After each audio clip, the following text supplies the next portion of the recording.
Before clavicular and adding maxing to the end of every word, the manosphere drove the rise and grind mindset, the high-value men and women conversation, arguments about body count, concerns about hypergamy, conversations about female nature versus male nature, the protector and provider role versus the submissive nurturer, being in your feminine or masculine energy, luxury lifestyle grind sets, simps, women with delusional mindsets, seven-figure mindsets, the soft life, anything that uses science or math to explain dating app odds or social dynamics, the Chad archetype, and of course, the Bro podcast, apolitical, political conversations that helped land Donald Trump the presidency. The manosphere is not new or niche. It's actually impossible to escape. It is the patriarchy's hot and sexy rebrand that has been building underground for decades before its latest figureheads began walking in fashion shows or appearing in Louis Theroux's Netflix documentary. As a creator and researcher in the specific niche of Gen Z sex, gender, and relationships, I found myself covering topics simply because they were trending, and usually with women, only to discover that their roots were deep in the beginning days of 4chan, early 2000s pickup artistry and pimp culture,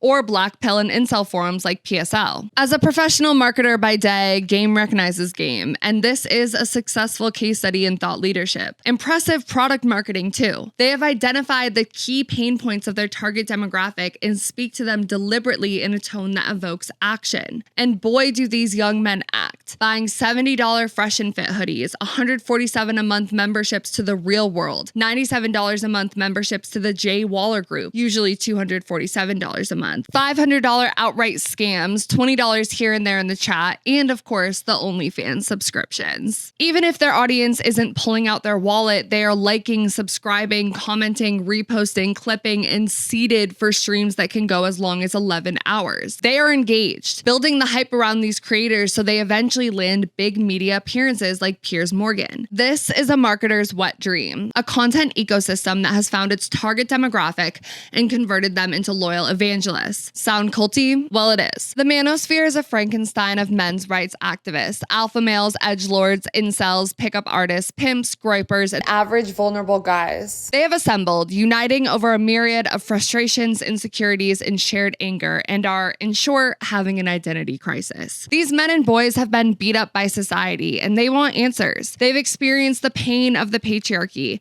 accentuated by racism, bullying, abuse, abandonment, insecurities, poverty, depression, and the list goes on. And in reality, they need help. Manosphere influencers are speaking to those insecurities and inequalities, providing answers as to why they feel like shit. And even though so many of these solutions are false truths or scapegoats for male pain, it doesn't matter because these men are being validated. By the time this content reaches them, they are already desperate for validation and a cheat code, an escape, a blueprint, a reality check, something to light the fire under their asses and change their lives. And for the youngest ones who haven't faced quite enough of life's hardships yet, the content exposes them to what's allegedly up ahead and why they need a strong brotherhood behind them. But underneath all of the flashy bullshit and rage bait are cries for help. These young men were in one way or another looking for a support group and instead got roped into a cult, possibly the oldest cult in the book. Patriarchy, rebranded for digital capitalism's gain. At the most basic level, I believe young men are confused and scared. Yet in our patriarchal society, those feelings are not permitted. Men are expected to be sure and courageous, fearless. So instead, we have a lot of men faking it until they make it, facing hardships by following in the footsteps of propaganda narratives and images about what it means to be a real man. Quite literally buying their way to a happiness that never quite arrives. So call me a pick-me, but today I will be pulling apart the scam that is the manosphere. We'll start with a bit about the science of marketing, aka the art of manipulation. Then we'll zero in on key male pain points to reveal how these men and boys have been swindled and why. Hint, it's for profit. Per usual, I'm wet, dry, and fucking confused this time about the manosphere and their unfortunately successful marketing tactics that are turning men even more insufferable and delusional than they previously were. So let's get into it.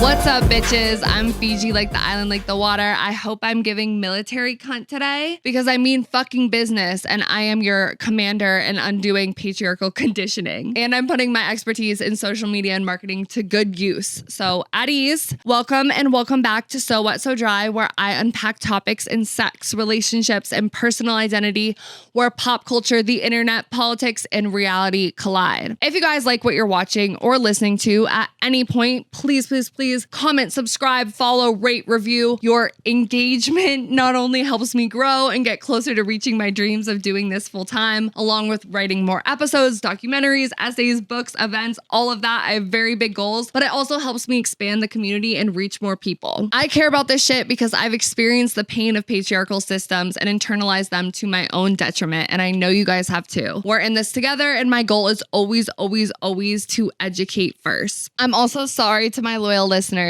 hi guys, for the little gap, but things will pick up now since I have finished this series.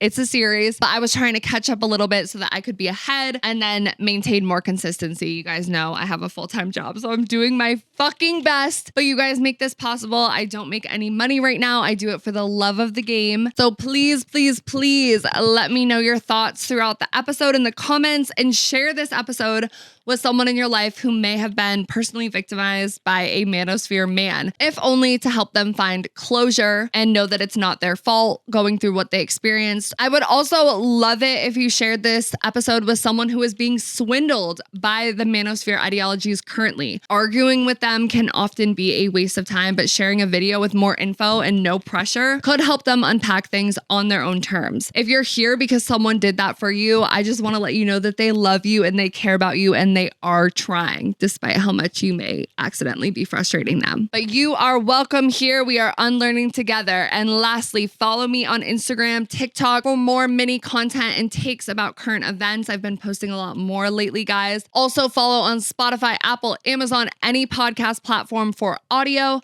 and YouTube for the full video essay. If you guys came from one of the reels that Manor has edited and designed, shout out to her. She's been absolutely killing it. Make sure you shout her out. And finally, I have a companion Substack article to this piece with some recommendations for more content to watch and books to read on the manosphere, particularly the economics of things. You guys know I'm a words girl, not a numbers girl. And that is the other side of the marketing pipeline. And thankfully, some dope creators have already covered it. And if you subscribe, you will get emails when I drop a new article, which is usually when I drop a new episode. But don't worry, I'm not going to blow up your inbox. I know how that is. But, you know, relying on the algorithm is not always the best because my content often gets suppressed since I use terms like fascism in the title or something sex related. Also, I have covered the manosphere, feminism, and the gender wars a lot for a couple of years now. So if this is a topic that interests you, check out any of the episodes, which I will now put on the screen. Also, I have a playlist on my YouTube that is specifically my gender-based episodes, so check that out. There's a 3-part series with a rough gender wars timeline. There's also stuff on the women's side with things about guru girlies like Shira 7, The Wizard Liz, dating paranoia content, male loneliness epidemic, men's feelings, a whole bunch of shit. Disclaimer, some of my views have since changed because you guys know we're always learning, we're always reading, we're always researching, but you can at least see how my views have developed alongside how digital feminism and manosphere shit has evolved. This is part 1 of a 4-part series on the manosphere, so strap in. All right, so like I said, I work in marketing. I am a content writer and strategist for a tech company. Before that, I did the same work for a boxing gym. And before that, a marketing agency that worked with a variety of clients. How did I get into marketing? Well, it was the only job I could find post-graduated college during the pandemic with an English degree. Most writing jobs are content writers, which means writing copy for anything from social media posts to website landing pages, to emails, to ebooks, to brochures. Not exactly what I thought I would end up doing after 4 years of poetry workshops and decolonizing literature courses, but I have bills and art, education, and activism currently pay none of them. However, it is not all bad. My background in marketing has actually helped me immensely in analyzing our digital capitalistic hellscape to see through a lot of the bullshit because I know how the marketing machine works, which is generally by pinpointing your insecurities and offering a solution to them in the form of a product, service, course, subscription, etc., and then literally digitally stalking you until you buy something. Most people do not buy something unless they have a problem that needs to be solved. So marketers like myself identify problems you may have or create them to help companies make money. We then remind you of your problems via ads and thought leadership content. Now, I try my best to practice ethical marketing, aka not making people feel like shit about themselves or literally scamming them, but at times that has been out of my control. In roles where I was just a content writer or under certain leadership, whatever the message they wanted was what I had to write, whether I ethically agreed or not. In other jobs, I've had more control over the product marketing and content strategy. Generally, that process looks roughly something like this. A company has created a product and now they need to sell it. But where do they start? Well, let's say this product is body lotion, okay? And it will be sold at $65 a bottle.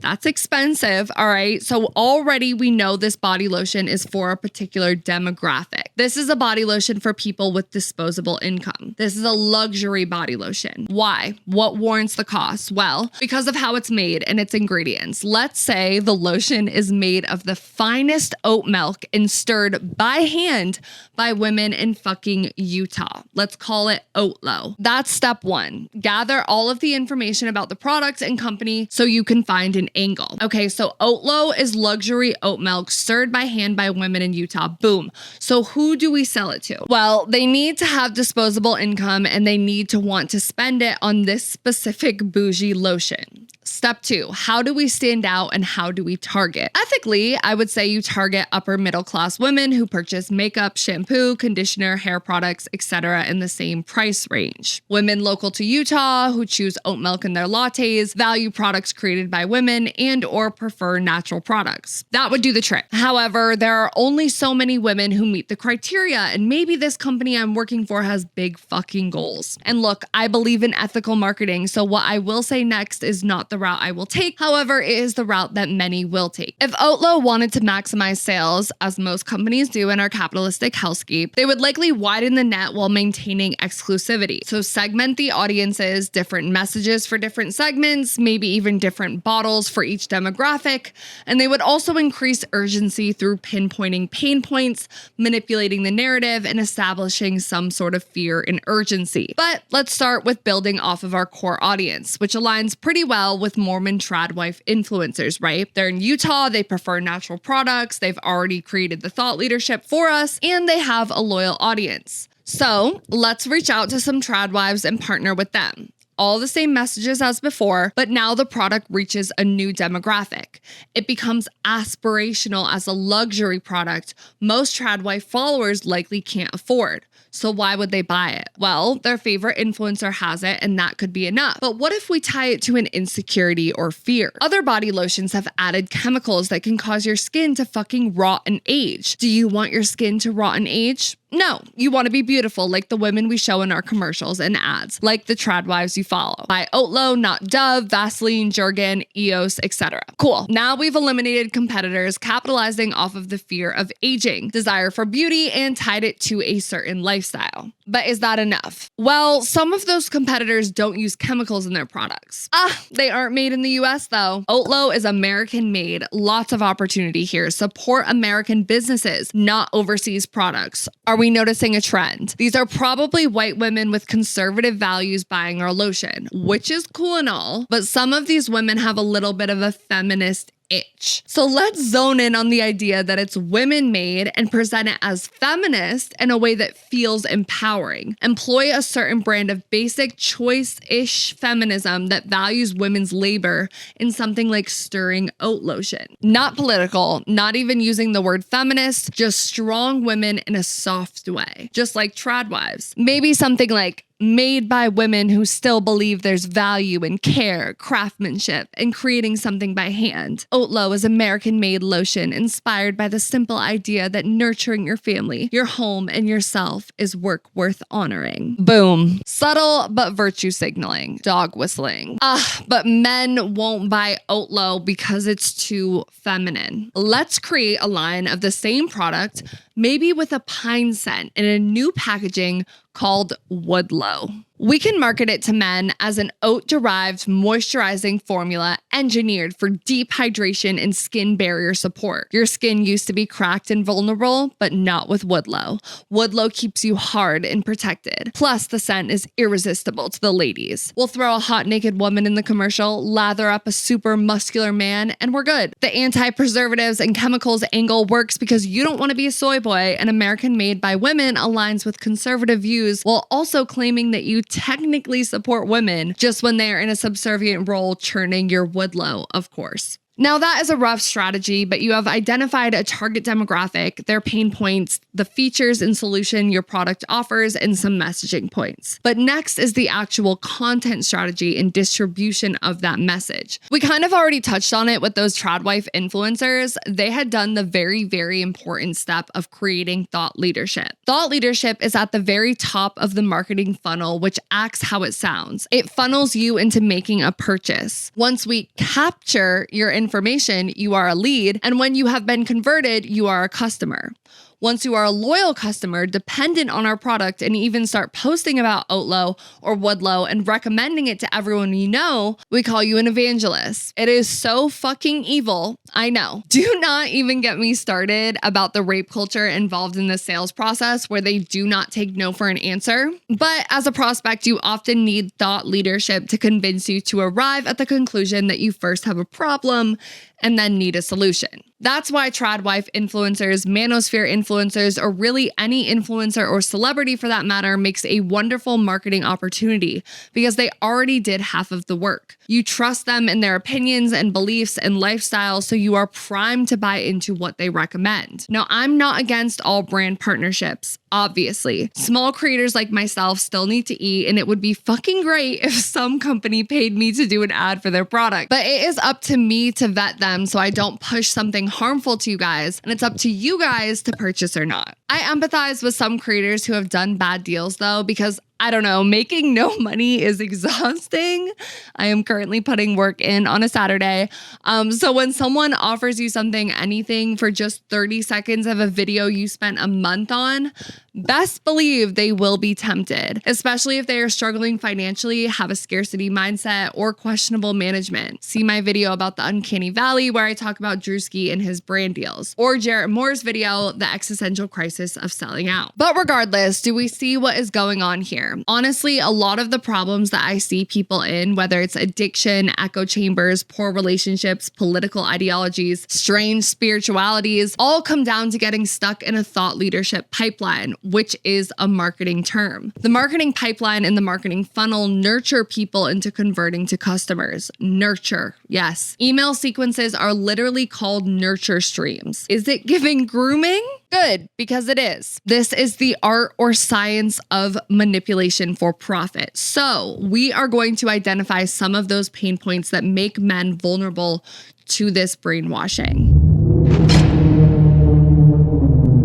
Within these pipelines, language and symbols or images are important. It is crucial to speak to your demographic in a language they know using imagery that is familiar and appealing. This means using specific words or coded language that speak to specific values and insecurities. This is why the manosphere employs tropes of all things boyhood and manhood, aka the patriarchy, because this is the social conditioning that men have received. This is where most of them feel comfortable, even if it is hurting them. For example, when creating a men's version of our imaginary lotion Oatlow, we named it Woodlow. Possibly because of its pine scent, but also because, wood. Wood is hard. Boys and men have been socially conditioned to favor hardness over softness, and so marketing tends to appeal to that conditioning while reinforcing it. A lot of feminist work has been done on the social conditioning that girls and women face via patriarchy, but unfortunately, I still believe there is a lot of work to be done on how the patriarchy conditions men and boys. The feminist movement historically has not always been the most welcoming to men for very understandable reasons. Men who haven't unlearned patriarchal masculinity may enter feminist spaces with more harm than help, which would be counterproductive to movements of women trying to organize while rebuilding themselves themselves after patriarchal abuse. Triggers would be too abundant, and we often couldn't heal while men were expecting us to coddle their education journey. Many men did not understand this, and their allyship quickly turned to resentment and anger at being left out when they believed they were only trying to help. This is where we get figures like Farrell, who was active in the second wave feminist movement of the 60s and 70s, a good friend of Gloria Steinem, organizer of men's groups and advocate for gender-neutral pronouns. However, he had a falling out with the feminist movement over the issues of child custody and parental rights. In a 1997 interview, Farrell said, quote, "Everything went well until the mid-70s, when Now came out against the presumption of joint custody. I couldn't believe the people I thought were pioneers in equality were saying that women should have the first option to have children or not to have children, that children should not have equal rights to their dad." From there, it absolutely spiraled, and he began diving into men's oppressions in terms of also experiencing domestic violence, being devalued and disposable, think things like the military, which we will come back to, being viewed as a quote success object, and so on, writing about these oppressions in his many books, with the most well-known being The Myth of Male Power: Why Men Are the Disposable Sex, which became the intellectual foundation and inspiration for the MRAs, or men's rights activists.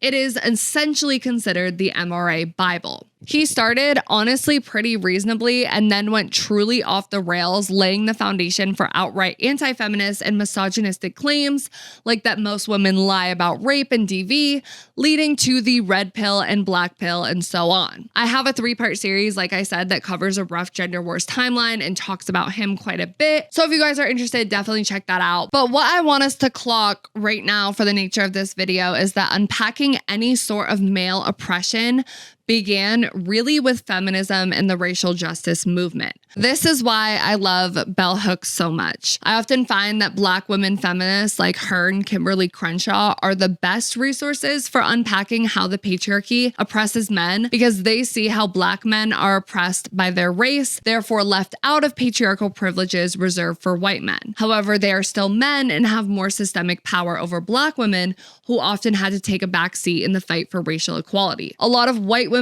will talk about all men and pretty much just mean white men. They fail to see how the patriarchy oppresses Black men, poor men, disabled men, gay men, trans men, etc., etc. And this is where I would like to introduce a concept that I have developed called the patriarchal stare. The patriarchal stare reminds men of their conditioning. This is different from Laura Mulvey's male gaze, which, quote, projects its fantasy onto the female figure, which is stylized accordingly. The male gaze objectifies, sexualizes, and aims to dominate women. And it has long been used in marketing copy, photography, and design to encourage a feeling of lack in women. When they lack, they buy. They open their wallets to appeal to the male gaze, because appealing to the male gaze is often rewarded in social capital. It has become so normalized for women to internalize the male gaze that we are somewhat incapable of seeing ourselves outside of it, because the male gaze dominates the view of women. The white gaze is similar. In her documentary, Toni Morrison, The Pieces I Am, she describes it as, quote, the little white man that sits on your shoulder and checks out everything you do or say. You sort of knock him off and then you're free. The patriarchal stare functions similarly, except it is how the patriarchy polices men and keeps them in line. The patriarchal stare checks men back into their patriarchal roles when they are seduced by the freedom, feminism, and equality promise. The patriarchal stare drafts men for war. It encourages men rule with an iron fist, that they talk and don't listen, avoid vulnerability in favor of stoicism, put their ego above all humanity, and never back down or admit weakness. This is not the only time I will talk about the patriarchal stare. I will talk about it more in next episode, but today we will be discussing how the Manosphere's marketing strategy exerts the patriarchal stare upon men who were first victimized by it and looking for an escape. This new Manosphere terminology is the patriarchal stare rebranded. It promises an escape from the pain of the patriarchal system. Bell Hooks calls the imperialist, white supremacist, capitalist patriarchy, to be exact, add in homophobic, but it promises an escape from these systems and prisons of masculinity. However, it only succeeds in reinforcing the same codes, and often worse. And this is where I want to emphasize that the male loneliness epidemic, the masculinity crisis, and the men's mental health crisis are real, okay? And while we can go back and forth about what we as a society, particularly women, should do about it, if anything at all, we cannot deny that it is real. Why? Because if it wasn't, we would not be seeing the problems we see today. Most men are mentally ill. Clearly, okay, clearly, they would not be raping, sexually assaulting, abusing, committing gun violence, starting rape academies, spouting misogyny, homophobia, racism. The list goes on if they were sane. None of this is sane shit. That is a mental health crisis brought on by patriarchy first and then felt stronger by patriarchy beginning to fall. These men feel disabled because they do not know what it means to be a man without standing on a woman. So they feel off balance and are spiraling downwards. They are grasping at straws, usually ones that reinforce the comfort of their patriarchal prison cell. Whether it is right or wrong to feel that way, it is how they feel. Now, if you are a woman listening or watching, I understand the tightness you might feel in your chest with the mention of men's pain, because men's pain usually historically means women's pain. And acknowledging their pain has come to mean ignoring ours. Because men have had more power and never really needed to learn emotional regulation in a healthy way, we have learned that when they get sad, feel insecure, uneasy, deal with grief, loss, disappointment, fear, anger, anything that sides on the negative emotional spectrum, they take it out on us. We carry the brunt and we are sick of it. We don't want to hear about it and we don't want to be involved, rightfully so. Men weaponize their pain all the time, and you should absolutely walk away from any romantic, familial, friend, work situation that gets to a point where a man's pain is absorbing and hurting your quality of life. This is why the second wave feminists refuse to sort of take on the arguments of allies like Warren Farrell, because we didn't have the time. But also that was the argument for why white women and white feminists couldn't include black women either. So maybe we were wrong. Either way, obviously it doesn't excuse Farrell and the MRA's radicalization and hatred.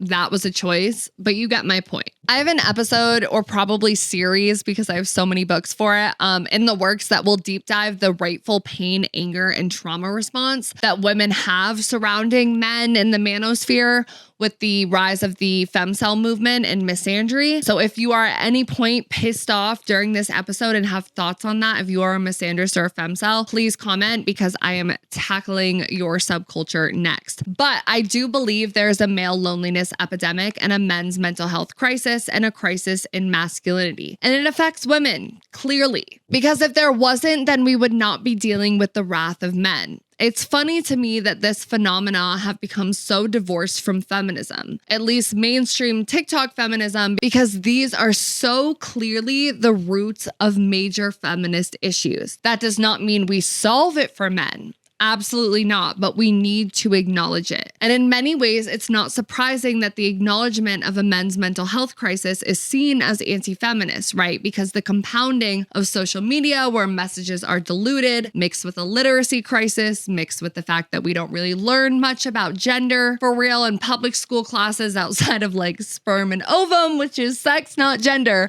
So any actual analysis must come from college, which not everyone can afford, or YouTube and books, which you need to seek out on your own. And then where do you even start? Mixed with how capitalism has sunk its teeth into feminism for profit. So it's often sold in a way that is optimized for mass consumption. Feminism has come to mean anything woman or girl, which is the TikTok feminists we know, right? Because of the whole choice feminism discourse. But either way, somewhere along the line, talking about any sort of men's issue became considered anti-feminist, at least on TikTok, which is reductive at minimum and kind of bonkers at maximum. Saying that men used to go to war or should go to war, or that they need to toughen up, is also women enacting patriarchal stares upon men that have the opposite effect of our desired goal. And look, I get it. Trust me, I am a woman filled with a lot of rage that feels slighted by men daily, because I literally am. We all are, but we cannot have the best of both worlds. That's not to say that women's patriarchal stares are the source of the mess we are in. Obviously not. Men's patriarchal stares are much more powerful, but still. Men are obviously sick and mentally ill, and because they are sick and mentally ill but have more systemic power than us, then we also become sick and mentally ill because we are absorbing their pain in an effort to survive. We should not internalize the patriarchy to the point where we go full circle and reinforce it, though. I will go into the effects of this more in the episode on femcells, but I just want to establish that acknowledging the effects of the patriarchy, which include men's issues, is always, was always, has always been, and will always be feminist. Them having these issues is just unfortunately the norm, and by refusing to acknowledge it, we are actually just accepting it and letting it get worse. So the sentiment that there is no men's mental health crisis or men's issues, at this point, I'm just gonna say is plain anti-feminist propaganda, and probably bots, because it rewrites their actions as normal, stable behavior while women remain the mentally unstable gender. How would we have even identified the patriarchy if it weren't for us acknowledging that the men and the systems in place have issues? Does that mean we personally take them on and play savior for the men in our lives? Fuck no. Very here for drawing boundaries and leaving. But feminists were never supposed to be against men, the humans. They were supposed to be against the patriarchy, the system that first dehumanizes men into emotionless creatures who enact violence onto us as we then internalize it as well and enact it onto ourselves and other women. We are all victims here of old men's bullshit. Old men and white men, okay, who have been immortalized via the system. That is why Bell Hooks calls it the imperialist, white supremacist, capitalist patriarchy, because there's a bunch of different forces at play. White feminism blames all men. Intersectional feminism knows that makes no fucking sense, because how do we explain black men then, who are also oppressed by the system, or gay men, trans men, poor men, yada, yada, yada. But all this to say, there have always been feminists discussing men's issues. They have just been black women feminists who are historically the most silenced, but we need to be listening to them because they were way the fuck ahead of their time. And I just want to say, I do see black men mostly leading what I would call a really healthy movement in masculinity, with figures like FD Signifier, who said he actually got into feminism because he has sons and needed its tools to raise them, the Men of the Jam podcast, who are a fucking blessing to society, the Grits and Eggs podcast with Deontay Kyle. So it's not all bad. There is hope. But back to my initial point, men as a collective gender are socially conditioned by the patriarchy, which means they are oppressed. Bell Hooks writes, the first act of violence the patriarchy demands of males is not violence towards women. Instead, the patriarchy demands of all males that they engage in acts of psychic self-mutilation, that they kill off the emotional parts of themselves. If an individual is not successful in emotionally crippling himself, he can count on patriarchal men to enact rituals of power that will assault his self-esteem. So let's look at some of the ways society does this through the patriarchal stare and how the manosphere speaks to those issues. For one, being an adult, no matter your gender, sucks. So it's common for all types of marketing pipelines to employ the nostalgia of youth, as we saw with the women's side of things with I'm Just a Girl, or the simpler days of childhood girl friendship with the slumber parties and frills. The same is done when marketing to men, using a lot of indirect boyhood nostalgia and or speaking to the tropes and values conditioned in boyhood. Boys are already funneled into particular categories when they are young via the toys they play with. Is he a construction/builder truck kid, a fireman/fire truck kid, a superhero kid, a cops and robbers kid, an army kid, a sports kid? Subcategories: basketball, baseball, football, soccer. A video game kid, a science kid, subcategory astronaut kid, math kid, a ladies man kid, subcategories being lover boy or baby pimp, an adventurer, a rapper, rock star, race car kid, a baby boss, and of course, there's crossover. Each of these categories instill different ideas about what it means to be a boy and then a man, similar to how girls are conditioned to prioritize romance because of fairy tales and Disney princesses. Also note how a lot of these fun categories are really just jobs or professions. Capitalism, the labor force, and the military system are huge machines that have a huge interest in pushing propaganda through toys, films, and media. A boy may love playing with army figures because his dad is in the military, but the military also has a lot of way less innocent reasons to push video games like Call of Duty, which the Marine Corps helped create along with Transformers, Iron Man 2, Sniper, Deadliest Mission, War of Worlds, NCIS, which I low-key loved growing up, which also kind of ties into guys' obsession with goth baddies, which I have experienced. Shout out Abby. According to their website, Quote, the Entertainment Media Liaison's Office is the entertainment industry's direct link to the Marine Corps. Since 1917, we have assisted film and television professionals to obtain accurate portrayal of the Marines. We are staffed with experienced personnel who are thoroughly familiar with industry production requirements. Our personnel will coordinate the use of personnel, aircraft, and/or equipment, assist in obtaining broadcast quality, Marine Corps stock footage, and B-roll footage, and assist with script and story development. What is the criteria to obtain assistance? Well, the production must benefit the Department of War or otherwise be in the national interest and must increase public understanding of the armed forces, the Department of War, and the Marine Corps. The DoD also supported the creation of Top Gun, Black Hawk Down, G.I. Joe, The Rise of the Cobra, and so many more. If you guys want to see the full list, go to decoding-culture.com/DoD-collaborations, where they have a database of films supported by the U.S. federal government, and they have 2,553 entries. On their introduction page, they have a photo of an extract from a 1943 OSS memo, which was declassified in 2004, reading, quote, the motion picture as a weapon of psychological warfare. Objective, to exploit the potentialities of the motion picture as a weapon of psychological warfare for the United States. So yeah, lots of propaganda going on here across boyhood media and entertainment. So let's get into one of the biggest values that is ingrained in boys and men, which is that they have no value.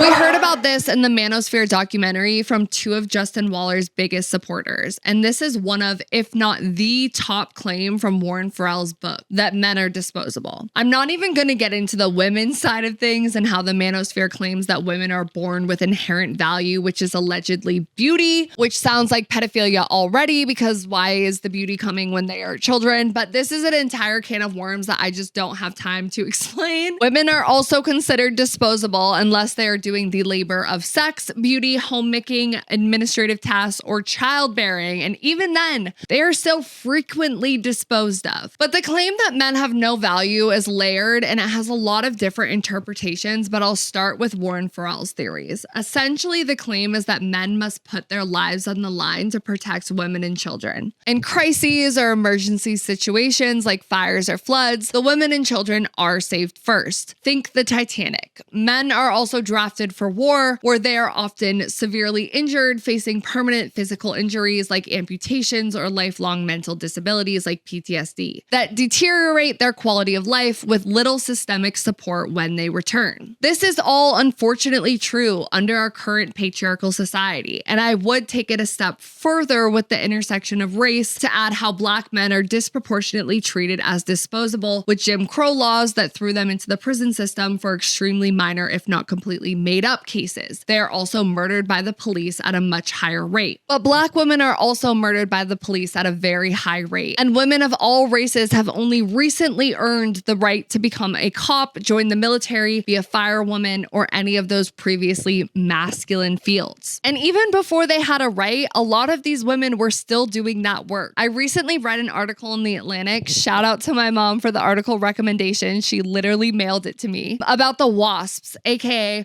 Women Air Force Service pilots who served in World War II but were treated like, quote, zoo animals, with one base commander saying, quote, both they and the planes were expendable. They were also consistently sabotaged by male pilots with alleged traces of sugar found in the engine of a plane that crashed and killed one WASP. The military didn't pay for their funerals, their caskets were not permitted to be draped with flags, and they were not even formally recognized as veterans and made eligible for benefits until 1977.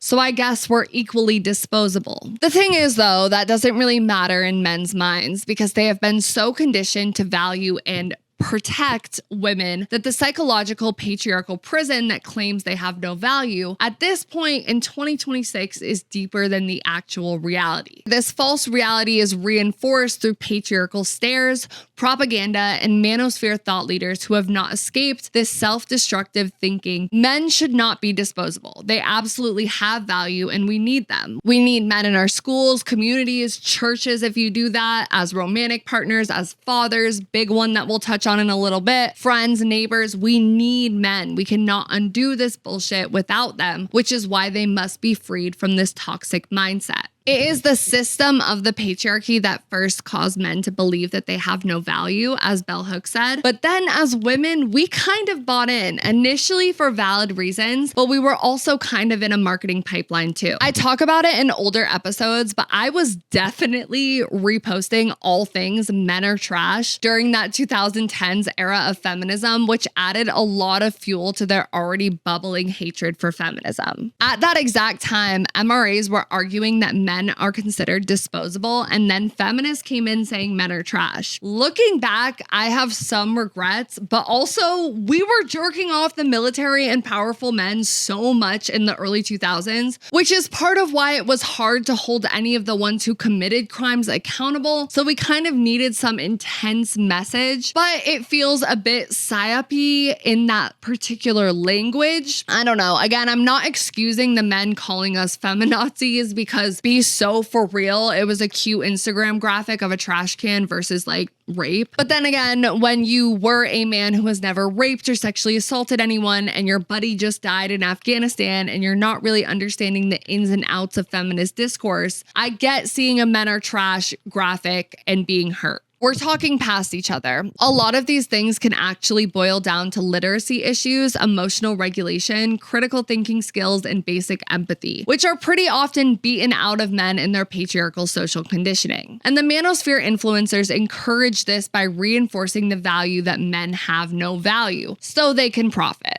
That is why men like JWaller say you must build your value through business, which you will learn the secrets to through his elite network for driven individuals. Grow your business, mindset, and network. Execute with purpose. Stay accountable. Win at the highest level. For only $247 a month. Scratch that. $97 a month for a limited time. AKA forever. Another marketing scam because this discount has not changed in the 2 months since I started making this video. On his website, he asks, why join the JWaller Group? Number 1, learn from a man who actually built it. Forget professors who've never signed a paycheck or built a business. Inside the JWaller Group, you're learning directly from JWaller, a self-made millionaire who earned his freedom the hard way. And the number 1 frequently asked question wonders, can I join if I have no experience or money? He says, yes, whether you're starting from zero or already on the path, the group is built to elevate you. The only requirement is that you're serious about leveling up. Excuses don't fly here. With JWaller, you find your value. You build it from the ground up because only rich men are valuable. Right? Warren Farrell talked about men being reduced to success objects where they are only valued for what they financially provide. And figures like JWaller back that, but reinforce it. That's why it often feels like they are imprisoning themselves so they can complain about it.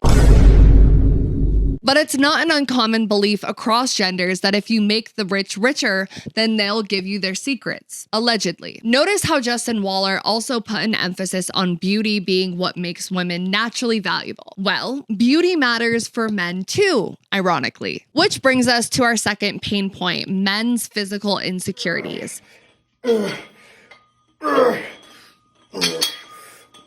The manfluencers all fit patriarchal ideals of male beauty. They look the part, like buff, macho, successful fucking superheroes surrounded by half-naked, beautiful women. They have built their value by improving their appearance, appealing to the patriarchal stare.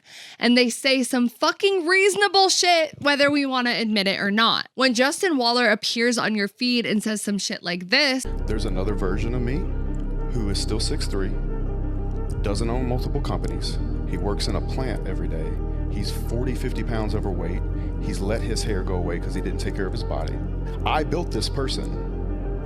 And so in all fairness, I deserve to walk up with confidence. And any man who does the same can do the same. And you are that guy who's insecure about his weight, working a job you hate, sitting on your ass and feeling sorry for yourself after your girlfriend just broke up with you. You think, fuck yeah, this is what I needed to hear. Let me get my ass in the gym, get my fucking resume together, hit the dating scene, and let's fucking go. because there's hope. This isn't the end for me. I'm not destined to live a life like Homer fucking Simpson. I don't have to be a loser. This isn't a dead end. I can turn it around and become an alpha man. And in some ways, that's a beautiful thing. In some ways, that may have saved some men's lives, prevented suicides, helped them escape homelessness, like the guy Louis is talking to in the Manosphere documentary. But it will also eventually lead them down a new path of self-destruction for obvious reasons, usually at the expense of other people. But I say this all to say that these guys are insecure. And newsflash, that's okay. That's normal. In fact, I would argue that's beautiful. And I think that's why Clavicular has become so fascinating to so many people, even on the left, because there is something so actually revolutionary about him in the fact that he names his insecurities out loud. He shows his flaws. Even if superficial and cosmetic, he's saying, yeah, I'm insecure and I'm gonna do something about it. Now, is the solution healthy? Fucking no, obviously. But also, like, guys, it's really not that crazy. The only thing that's crazy is the fact that it's men being insecure and killing themselves in the name of beauty. Women have been doing this forever. We've been cutting ourselves, throwing up, depriving ourselves of food, doing drugs like coke or heroin to stay skinny, smoke cigarettes to kill our appetite, rub chemicals all over our faces, break our ribs with corsets, remove our ribs, remove our fat, put it somewhere else, add an implant, inject Botox. Bone smashing and the fact that he's ODing on live really are not fucking crazy. He's just a man. Is it sad? Yes, obviously, but maybe this is a weird sign of equality in the most backwards ass way. Trust me, it irritates me too, but I'm also kind of like, wow, maybe now men will get it. But Clavicular scratches that itch because he ironically breaks the patriarchal stare that demands silence and repression instead of acknowledging that there are beauty standards for men and kind of always have been, depending on your social status, wealth, race, whatever. Just like women who use their sexuality to escape poverty, poor men, men of color, and queer men have also found ways to optimize their gender performance to escape poverty and achieve success. No, I'm not taking Clavicular's side that looksmaxxing is the way, because again, it just reinforces patriarchy and eugenics. I'm not a big proponent of the toxic aspects of the beauty industry for women either. But I do believe lookism exists. If we actually engage in some of its theories, we will soon find it is not far off from identifying real injustices. Watch Olay's video, If Pretty is a Privilege, Ugly is a Curse, for more on that. I actually believe that we should engage in these ideas of lookism and take them seriously because they are actually very close to identifying the patriarchy. Then we may be able to unpack the fact that women are not born with inherent beauty and instead educate them on the fact that beauty is labor that women perform. We can use this as an opportunity to validate the lookism that men experience and connect it to feminist theories and anti-racist theories about eugenics. Or we can tell these men that they're fucking stupid losers. Which one do you guys think progresses the movement? You tell me. Moving on, we have the need to be a hero. You heard JWaller say it. It's not enough to be a man. You need to be a hero. Why? Again, it's about building that value. A lot of these beliefs are just a means of developing self-worth. Because they believe men have no value, they believe men must earn it, which is another propaganda narrative pushed by, you guessed it, the government and the military. They need men to have a reason to give up their lives to go fight in bullshit wars, so they tie it to their self-worth and the safety of their families. If you are only valuable as a man if you're rich, hot, or a hero, and probably all three, you're sure as fuck gonna try to be a hero because it has the lowest cost to entry. Cue the recruiter's entrance into the high school cafeteria with his patriarchal stare when young men, teenage boys, in fact, are most insecure and vulnerable. This shit has been happening. Manosphere influencers just learned a thing or two from the military and used it to line their pockets. But men are so primed to want to be heroes. As if direct military propaganda isn't enough, you also have stories of superheroes and supervillains, or cops and robbers, appearing in very early childhood that divide society into very clean good versus evil categories. These are tight binaries without much nuance, and each category is very coded. Superheroes are often white, muscular, military, or America coded, think Captain America, and rooted in eugenics like Superman. While villains are often disabled, queer coded, non-white, or feminine, and if feminine, usually seductive sluts. All of this priming makes it really easy to create a scapegoat or villain to blame, be it women, 304s, the Jews, a Satanist cabal, the Matrix, which all sound very comic book coded, right? These are grown men yearning for boyhood when shit was simple. They want to literally fight bad guys like they pretended to when they were little. Hence the pedophile sting missions HS and Ed Matthews go on. They frankly need to grow up and evolve and realize that the world doesn't operate that way, but marketing makes it really hard. I wish they would go beat up the actual sex offenders in power, like, I don't know, Trump. But I mean, look at all of the White House's tweaked out AI videos or montages of ICE throwing immigrants to the ground to some hyped up song. This is very, very evil to me. I don't know about you, but it is presented as heroic. The good guys are catching the bad guys. I highly recommend Mother of the Groom's video, Fuentes, Fishback, and the Rise of the Right Wing through Reels for more on those Reels specifically. I recently came across their channel and spoke to them, and they are doing some really dope boots on the ground journalism along with really insightful, well-crafted interviews and commentary. They are still small like me, so go subscribe and run them up. But their video talks specifically about how these edits use nostalgia and fantasies of a world that never really existed to rope young men in. Ilya speaks from his own experience on how he escaped the propaganda. So especially if you are a guy watching this that may be into some of the manosphere stuff, but you want a man's perspective coming from a place of experience, definitely go check out Mother of the Groom. But the video montages of Trump and the military are also cut and set to music with pimped out vibes because pimps are also heroes now, apparently. Like Andrew Tate in HS. I am working my way towards a video about pimps and hoes, or maybe a series that's a little bit further out. So if you guys have experience being a pimp or being a hoe that had a pimp, please reach out to me. But pimps have become a sort of anti-hero because of the way that the job helped underprivileged men, particularly black men, escape poverty. So they are glamorized. And that's the funny thing with a lot of manosphere stuff. The villain archetype has become embraced as an anti-hero. Think edgelords, the Joker, pimps, rage baiters, online trolls, and of course, incel revenge missions, school shooters. I talk a lot more about moral ambiguity and anti-heroes, heroes and villains in the next episode, so make sure you guys subscribe. But within the need to feel like a hero, they also have this need for a brotherhood, aka the patriarchy, right? Other men suffering alongside them and validating their suffering.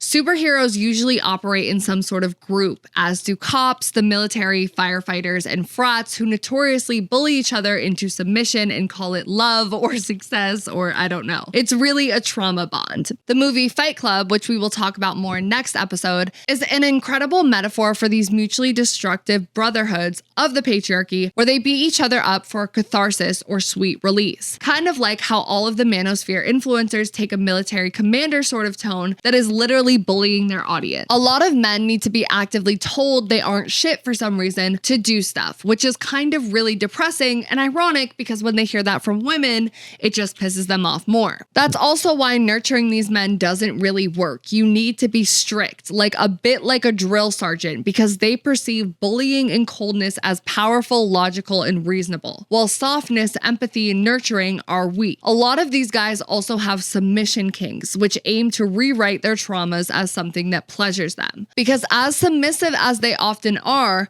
they need to pretend that they aren't submissive, okay? To them, that is what women do. So in kink, they can step outside of the dominator performance and embrace submission and what they categorize as a more feminine role.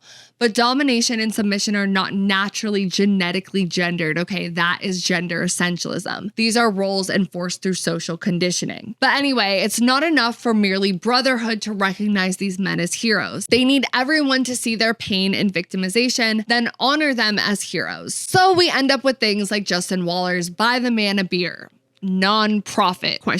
It's very much giving for profit, masking as a non-profit, but it is a website that claims to be a tribute to the unrecognized heroes in work boots. Men often get victimhood confused with heroism because they are being manipulated by the patriarchy. This is why they cannot escape the victim mindset, which I have an episode coming about in episode 4 of the series. But Justin Waller's Buy the Man a Beer campaign, quote, invites you to step up, pay for their purchases, maybe share a beer, and say a heartfelt thank you, bro. It's a small but powerful gesture of gratitude for everything they do. Join us and let's appreciate the hardworking men together. Not a bad idea. I could support that. I see the construction workers, men and women, working on hot summer days in Atlanta and think they definitely deserve a cold beer. But then he starts to lose me. We have a sort of why you do this section at the top of the website speaking to those pain points. Pain point number 1, quote, work-life balance. One of the biggest challenges for the working class men is to maintain a work-life balance. Absolutely. Everyone deserves work-life balance, but that's a capitalism system problem and also an employer problem, which Justin Waller owns a construction company, Red Iron Construction. So pretty sure he has more control over that than anyone. Give them PTO, Justin. Don't ask us for beer money. Next pain point, quote, they aren't invisible. Many people treat working class men as if they were invisible and don't appreciate them, end quote. Major male pain point here. We'll go into this a bit more, but it ties in with the value stuff. They want their pain recognized, but not as victims, as heroes. They only want to be seen as heroes. So, quote, they deserve your respect. We are talking about the men who are building and maintaining the world we live in. The world is a stretch. Infrastructure might do. But yeah, they do as long as they respect me. However, a good amount of them, these construction workers, have a tendency to catcall. So maybe work on that aspect of mutual respect and then we might have something. Next one, quote, show your love to them. See a man in working boots trying to buy lunch, swipe it for him. Get him a cold beer too. He earned it. I thought it was just a beer, but now we're talking about lunch too. I don't disagree that these guys deserve it, but it should come from Justin, not us. But Justin doesn't even have the decency to add a real person to this website to even pretend that we are paying for an actual person's beer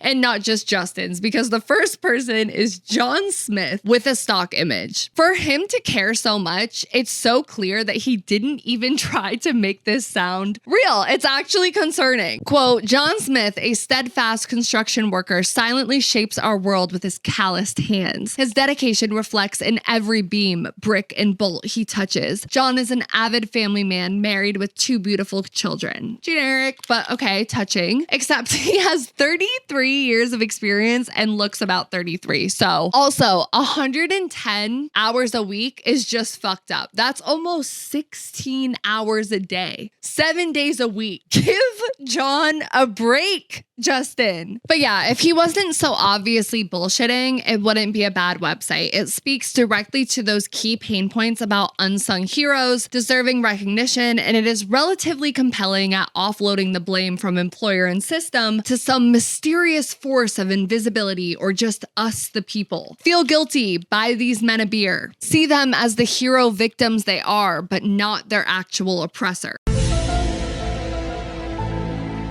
All right, speaking of employers, next we have all things serious, logical, rational business with the fact that the manosphere loves to use corporate lingo like the ROI on love and sexual marketplace value. But where's the ROI in that? Like, where's the ROI? Return on investment. Which is pulled from math lingo. They talk a lot about value, if you haven't figured that out yet, because they are trying to reduce everything to an equation that can be easily solved. Happy couple equals high value man plus high value woman. Whatever the fuck that means, okay? It's subjective, but it's not, because they are using mathematical business language. We're talking assets versus liabilities, not personality traits, okay? The problem here comes down to what bell hooks said in the beginning and also what Terrence Real discusses in his work, who bell hooks quotes in her book, The Will to Change Men, Masculinity, and Love. Terry is a family therapist and writer. In his book, How Do I Get Through to You, he discusses the psychological biological patriarchy, where men internalize patriarchal social conditioning, imprisoning themselves in codes of masculinity that prevent intimacy and a full capacity of feeling. Men are conditioned to always be on the defense, which he helps them unlearn through a tool called scanning for the positive, where they reject the conditioning in an effort to deepen connections. Quote, "One frequently hears that men are frightened of intimacy. I don't believe that's true. I don't think that many men know what intimacy is.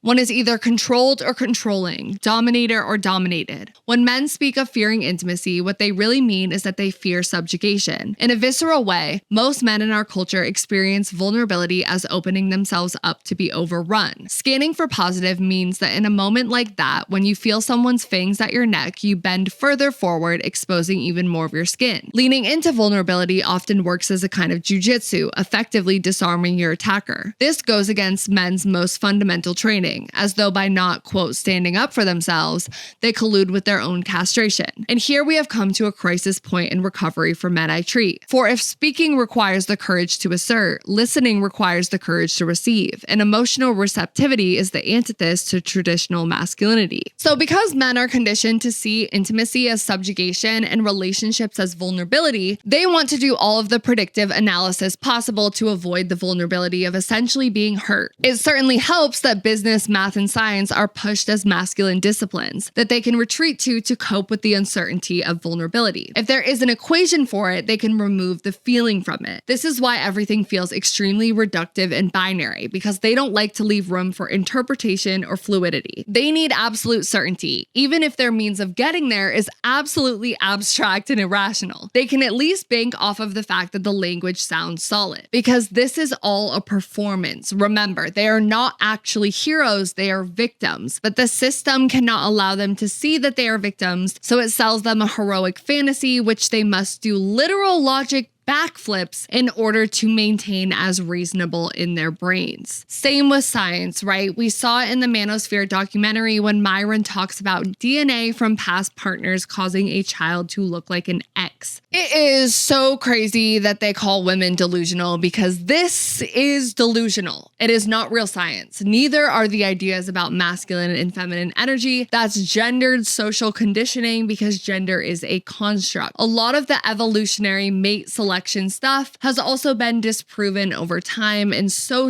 much of the genetics and hierarchy stuff, especially within looksmaxxing, stuff about breeding, is rooted in eugenics, which is not real. It is scientific racism, essentially a fascist excuse to control people. Watch my episode about the politics of madness for more on that. But yeah, not only is this stuff false, but it further employs the system these men are imprisoned by. But again, these men are facing real life human problems of love, sex, relationships, self-worth, confidence, loneliness, and they want the fucking secret formula. The Manosphere is speaking to them in the only language they feel comfortable with on how to solve these problems. A lot of men don't want to hear a feminist like me talk about the philosophy of eroticism and desire, even though historically those were studies also led by men, because the system has been successful in imprisoning them in a rigid container of equations. They love a cheat code because they also want to beat the game, which is another language trend and systemic trick, right? Everything has become a game they need to figure out if they just lock in and grind hard enough. Women, however, live life on easy mode while everyone else is NPCs. There's some creative metaphors going on here if they weren't so serious about it. It's all in an effort to boil things down to the predictable, which is actually impossible. The system is not logical. It casts other people as mad to maintain that it is reasonable, but it is mad. There is no cheat code. That is also one of the beautifully painful joys of being human, our ability to feel and live in a state of unpredictability. It's honestly really fucking sad that a lot of men spend their entire lives trying to avoid this. It prevents them from actually beating any sort of game and unlocking anything valuable like happiness or love, because they don't ever let themselves get close enough to their feelings to realize the problem. For example, take JWaller's supporter in the Manosphere documentary whose brother killed himself, and then he describes having feelings of depression, yet does not believe in depression. How will he ever get better if he can't recognize the problem? That's the first step.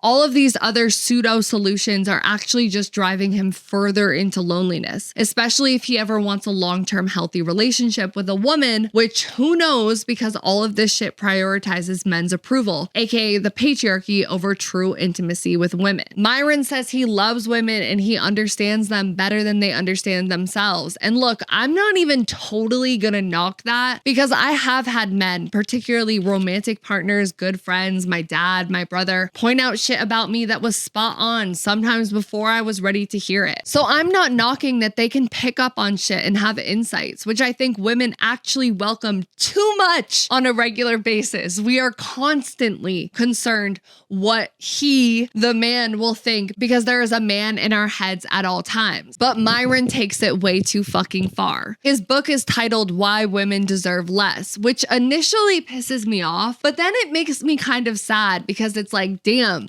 who did you dirty? Men love women far differently than women love men. Men love women for real. Women love men for real. No, they don't. Women love men under the premise that they provide value. Men love women idealistically. Women tend to love men more from an opportunistic standpoint. Which brings us to my final pain point. These men have mommy issues, daddy issues, and ex issues. As we saw with Justin Waller's family history of abuse and HS's abandonment from his father, along with being biracial, raised by a white mom, these men have been through some shit as kids that hardened them. I deep dived HS's family situation in the next episode, so stay tuned for that, but I have empathy for these men because they were once innocent little boys. As the documentary showed us, abuse, abandonment, separation, neglect, addiction, and so on experienced in your youth has lasting effects and requires intervention and healing with therapy and sometimes medication. Yet patriarchal conditioning, and in some of these men's cases, a literal lack of access and resources, prohibits that. An unstable childhood may also cause them to seek out toxic and abusive partners, environments, and coping mechanisms. The early MRAs were very concerned about intimate partner violence when men are victims, and I think they were valid for that. I have met women who were emotionally, verbally, and physically abusive to their partners or children. Women are not incapable of hurting men. Yes, it's often because they were victims first, but it's still not right. I've seen a rise in the normalization of beating men lately, and it genuinely pisses me off and makes me sick to my stomach. It's not cute or feminist. It is what it has always been. Abusive. And I will be touching on that in the upcoming episode/series on the rise of misandry and femcells. So if you consider yourself a man beater, please comment, DM me. I want to hear about it. And I will approach that topic with empathy as well, because I believe these are hurt women that are making these statements. But as you guys who listen loyally know, I'm a survivor of domestic violence. My ex was abused and neglected in an addiction-ridden household, so I've experienced the cycle firsthand. He was abused by a single mother, and she was abused before that. This is generational shit, and it's hard to break. Abuse is never, ever, ever okay. We need to be breaking the cycle, and that shouldn't just be on women. Men also need to do the important work of unpacking their trauma in therapy, learning emotional regulation, building self-worth, healthier coping mechanisms, all of that. And I think they really believe they are addressing these issues through the Manosphere content. Unfortunately, the Manosphere parades as doing this because they speak very specifically to these key pain points, probably because they've experienced them and still do. In fact, I believe these influencers are lying to themselves as much as the younger male victims they're grooming. They have just made more peace with it because there's a profit coming in.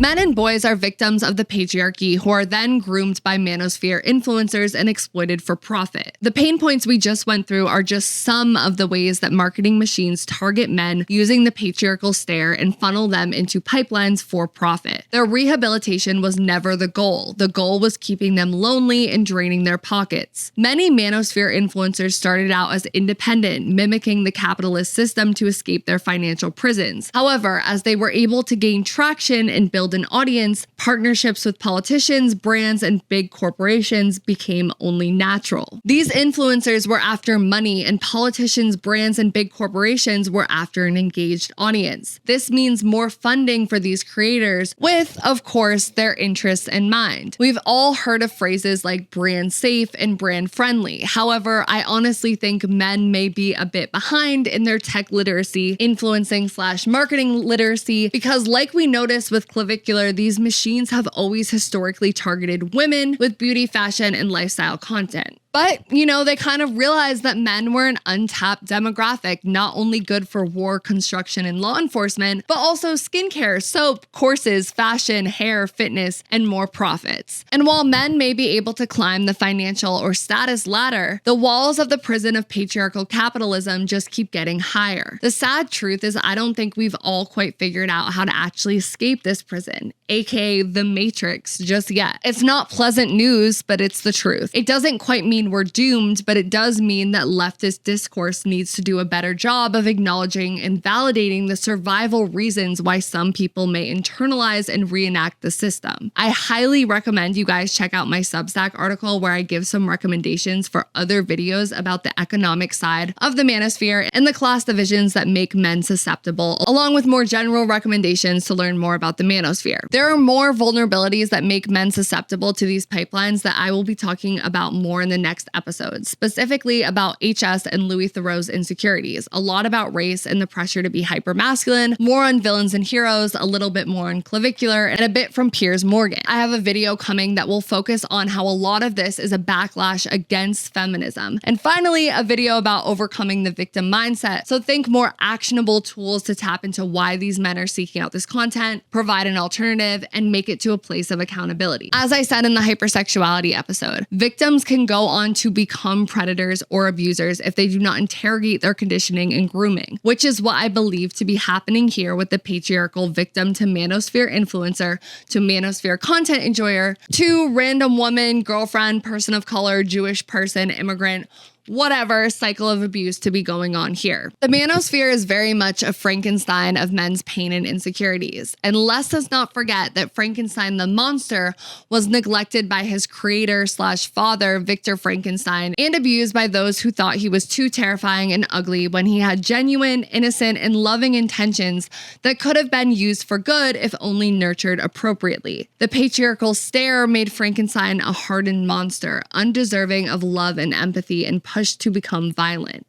A lot of manosphere figures and consumers are dangerous and beyond the point of intervention. But for the young boys, your sons, your brothers, your guy friend, your coworker, neighbor, who may be in the early phases of the funnel, it is not too late. The language is scary. I know I am immediately triggered when I hear a man or boy use a manosphere term like high value man, but sometimes this might be the only language they have found to describe an insecurity they face or problem they are having. Pause to listen past the jargon and through to the patriarchy and attempt to unravel it with them if you have the emotional capacity to do so. Women, this does not mean date a manosphere victim and try to fix him. Drawing hard boundaries on treatment and language are first steps, and then ultimately leaving him is the best way to teach him this is not how you attract a partner. You cannot nurture it out of him. He needs to actively want to change. But for mothers, which I had a few reach out with concerns on how to combat this with their kids, I'm not a parent, so take that with a grain of salt. But I will say that you cannot protect your sons from seeing this content. It is too widespread and mainstream. They will see it and they will probably connect with it at times. Again, we live in a patriarchy. Punishing them for watching it will only make them want to seek it out more. Instead, validate the emotion that brought them here. Was it an insecurity, depression? Seek to understand and then offer an alternative. We'll talk about that more in upcoming episodes. And men, thank you for going against every conditioned bone in your body to hear me out instead of spending your time listening to a super masculine man. You are welcome here, and I would love to hear from you in the comments on your journeys in unpacking the patriarchy and masculinity, as well as maybe some strategies you found for emotional processing and coping,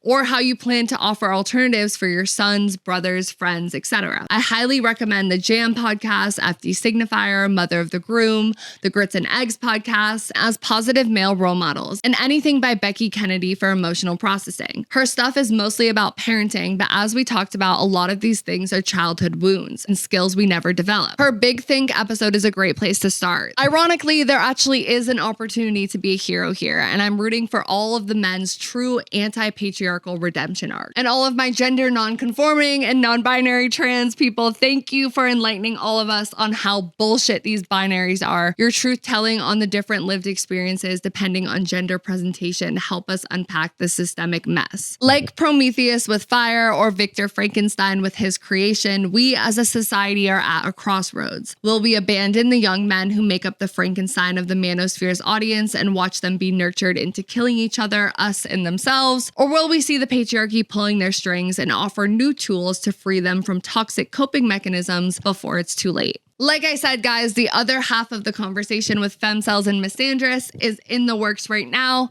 Comment, DM me. I'm also working on episodes about how queer people are hypersexualized, so hit the DMs and comments and emails about that. And I'm also flirting with the idea of a pimps and hoes episode/series, so let me know if you have any more information about that. Finally, let me know what you guys think in the comments. Do you relate? Do you disagree? I want to hear your thoughts. I also want you to like, comment, subscribe, follow, share with a friend. Follow on all social media platforms at So Wet So Dry. The O's are zeros. I've been way more active on TikTok with hot takes, so catch me there in the meantime. Also on Substack, embrace the wet, honor the dry, and accept that it is okay to be confused. I love you guys so fucking much, and I will catch you in the next episode. Bye! Oh, my arm. Also, this fucking belt.